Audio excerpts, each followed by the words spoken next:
Saludo talaga tayo sa mga Pinoy, no? Kasi kahit gabi na, katrabaho pa rin. Basta na uwi.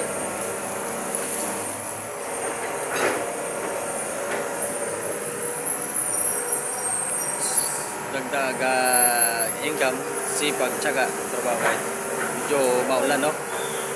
So, alang-ala sa mga mahal natin sa buhay, kaya katrabaho tayo ng gusto. Kahit na ito ay oras na sana ng pamamahinga, uuwian na, pero normal lang talaga sa atin yan kasi hindi naman tayo mayaman para hindi magtrabaho sa gabi, di ba? So, ayan. Papasok na rin sana ako sa trabaho pero wala pa naman. Maya-maya pa konti. Ayan, dito muna ako. Kuha muna tayo dito ng mga experience, ano yung mga baka may matutunan tayo rito, no? Tutunan tayo tingin-tingin sa kanila. Ayan. So, ganda.